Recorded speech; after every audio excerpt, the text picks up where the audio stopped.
கார்த்திக் ரேவதி சீரியல்ல என்ன நடக்குதுன்னு பார்க்கலாம். நீங்க 2 பேரும் இருந்து சாப்பிட்டு தான் போகணும்னு ஜானகி அம்மா கேட்குறாங்க. சரி ரேவதி நம்ம இருந்து சாப்பிட்டு போலாங்கிறாங்க கார்த்தி. அப்புறம் என்ன அவரே சொல்லிட்டாரு. நாங்க இருந்தே சாப்பிட்டு போலாங்கிறாங்க. அப்புறம் என்ன மாப்பிள்ளையே சொல்லிட்டாரு. அப்ப வாங்க வந்து உட்காருங்க வாங்க. எல்லாம் சமையல் ரெடியா வச்சிருக்கேங்கிறாங்க ஜானகி அம்மா. ஜானகி அம்மா உரிமையோட மாப்பிள்ளைன்னு கார்த்திய சொன்னதும் ரேவதி அப்படியே அதிர்ச்சியா பார்க்குறாங்க. ரேவதி தப்பா நினைச்சுக்காத. என் மாப்பிள்ளைய நினைச்சதும் நான் வாய் தவறி சொல்லிட்டேங்கிறாங்க ஜானகி. அதனால என்னம்மா என்னத்தான் நீங்க பொண்ணு மாதிரின்னு சொல்றீங்கல்ல, அப்ப இவர் உங்களுக்கு மாப்பிள்ளை தானே. நீங்க சொன்னதுல தப்பு இல்லைங்கிறாங்க ரேவதி. ரேவதியும் கார்த்தியும் சாப்பிட உட்கார வச்சு சாப்பாடு பரிமாறிக்கிட்டு இருக்காங்க. 2 பேரும் சாப்பிட்டு முடிச்சதும் சரி நாங்க கிளம்புறோங்கிறாங்க. இங்க பாத்தீங்களா இவங்க பொண்ணு பேரு தீபா, ரொம்ப நல்லா பாடுவாங்களாம் அப்படின்னு ரேவதி சொல்லவும், கார்த்தி அதை காதுல கேட்டும் கேட்காத மாதிரி சரி நான் கிளம்புறேன் பார்த்துட்டு வந்து ரேவதின்ட்டு போறாங்க. ஆமா என் வீட்டுக்காரரை இன்னைக்கு தான் பாக்குறீங்க, அவர் எப்படி இருக்காருன்னு நீங்க சொல்லவே இல்லையேங்கிறாங்க ரேவதி. அவருக்கு என்னம்மா தங்கமான மாப்பிள்ளை, உங்க குணத்துக்கு ஏற்ற மாதிரி நல்ல மாப்பிள்ளையா தான் அமைஞ்சிருக்காருன்னு சொல்றாங்க ஜானகிமா. அவரோட நல்ல மனசை புரிஞ்சுக்கிறதுக்கு இவ்வளவு நாள் ஆயிடுச்சு, என்னோட விருப்பத்தை அவர்கிட்ட சொல்லத்தான் இன்னும் முடியலைங்கிறாங்க ரேவதி. சரிம்மா நீ கூடிய சீக்கிரம் உன்னோட விருப்பத்தை சொல்லி நீங்க 2 பேரும் எப்பவும் சந்தோஷமா இருக்கணும்னு வாழ்த்தி அனுப்புறாங்க ஜானகி. மயில் வாகனம் ரோகிணியும் ஹாஸ்பிட்டல்ல செக்கப்புக்கு போலான்ட்டு போறாங்க. பாத்தீங்களா நம்ம செக்கப் போறதுக்கும் கூட யாருக்கும் தெரியாம வர வேண்டியதா இருக்கு. என்ன செய்யறது, நம்ம தலையெழுத்து. ஆனா சித்திக்கு நம்ம மேல சந்தேகம் வந்துருச்சு போல இருக்கு. கர்ப்பமா இருக்கிறேன்னு சொல்லி அவங்க சந்தேகப்பட்டு பேசுனது எனக்கு சங்கடமா இருக்குதுங்கிறாங்க ரோகிணி. கொஞ்சம் ஏமாந்தாலும் அம்மா கிட்ட போட்டு கொடுத்து என்ன மாட்டி விட்டுருவாங்கங்கிறாங்க ரோகிணி. ஆமா ரோகிணி இப்ப கவனிச்சியா, நம்ம 2 பேரும் வெளியில கிளம்பும் போது கூட நம்மள சந்தேகமா தான் பார்த்தாங்க ரோகிணி. சந்தேகப்பட்டு நம்மளை ஃபாலோ பண்ணி வந்தாலும் வந்து பார்ப்பாங்க.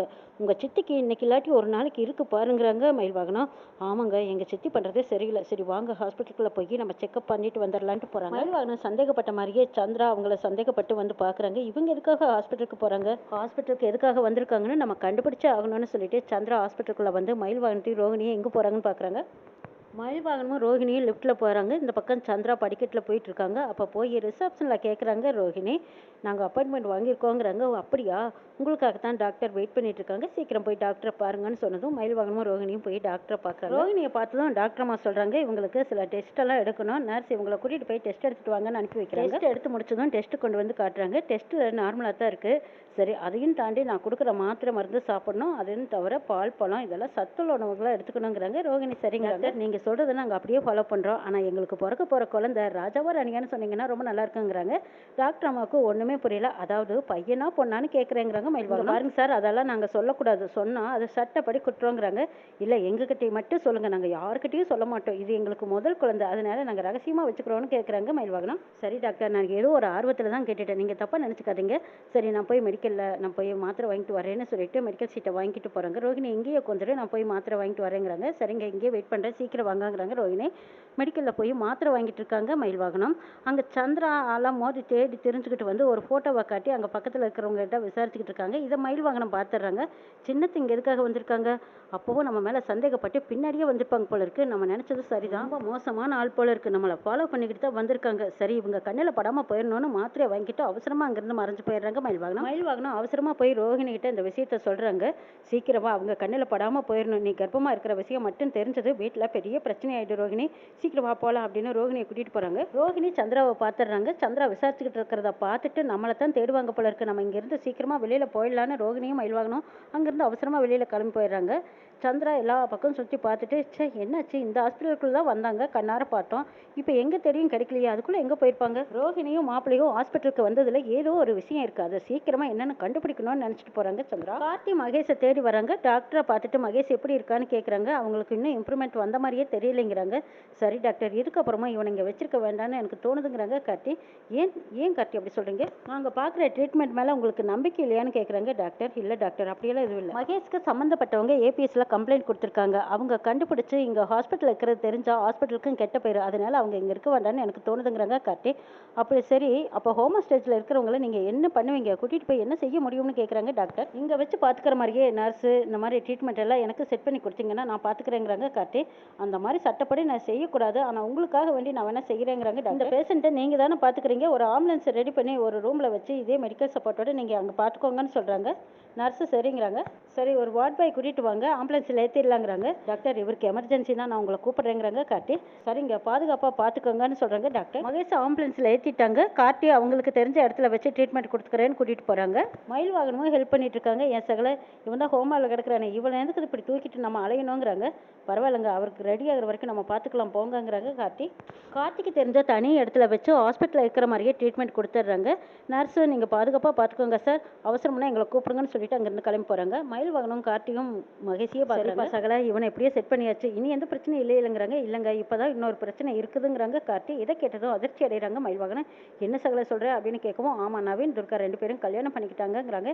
இதை கேட்டதும் அப்படியே அதிர்ச்சியில் உறைஞ்சு போய் நிற்கிறாங்க. என்னது கல்யாணம் பண்ணிக்கிட்டாங்களா? சகல என்ன சொல்கிற, துர்காவா இப்படி பண்ணனான்னு கேட்குறாங்க. கோயிலில் நவீனும் துர்காவும் கல்யாணம் பண்ணிக்கிட்ட விஷயத்தை பூரா வந்து மயில்வாகனத்திட்ட சொல்லிட்டு இருக்காங்க. இதை கேட்டதும், என்னப்பா நீ தானே மறுபடியும் கூட்டிகிட்டு வந்த, அப்போ கூட நீ அத்தைக்கிட்ட சொல்லலையேன்னு கேட்குறாங்க மயில்வாகனம். அத்தைக்கு இந்த விஷயம் தெரிஞ்சா பெருசாயிருமே, இவங்க பண்ணுறதையும் பண்ணிட்டு உன்னையும் இழுத்து விட்டுட்டாங்களா? ஐயோ நம்ம வீட்டில் மட்டும் மாறி மாறி பிரச்சனை வந்துக்கிட்டே இருக்கு, என்ன பண்ணுறதுனே தெரியலையே சகல. இதனால் என்ன பிரச்சனை வந்தாலும் சரி சமாளிச்சுக்கலாம், அவங்க 2 பேர்த்தையும் சேர்த்து வைக்கலாங்கிறாங்க கார்த்தி.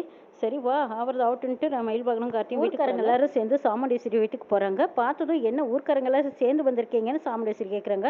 அம்மா உங்களுக்கு தெரியாது எதுவும் இல்லை, அடுத்த மாதம் பஞ்சாயத்து எலெக்ஷன் வருது, நீங்கள் யார் நிற்க சொல்கிறீங்களோ அவங்க தான் நிற்பாங்க. எலெக்ஷனில் நீங்களே நின்னீங்கன்னா ரொம்ப நல்லா இருக்குன்னு ஊர்க்காரங்க கேட்குறாங்க.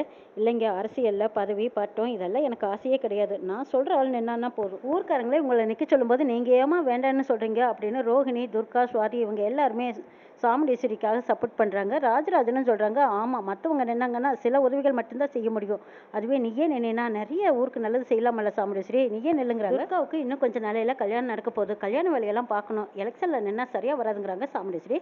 சந்திராவும் ஆமாம்மா அக்கா எலெக்ஷன் நின்னா அது சரியாக இருக்காதுங்கிறாங்க. என்ன சந்திரா நாங்கள் எல்லாரும் சாமுண்டேஸ்வரியை நெல்லுன்னு சொல்லிட்டு இருக்கோம், நீ வேண்டான்னு சொல்கிறியாங்கிறாங்க ராஜராஜன். அக்காவுக்கு இஷ்டம் இல்லாத போது நான் மட்டும் எப்படி நெல்லுன்னு சொல்லுவேன்? இதை பாருங்க நான் தான் வேண்டான்னு சொல்கிறனால அவளையும் திட்டுறீங்க.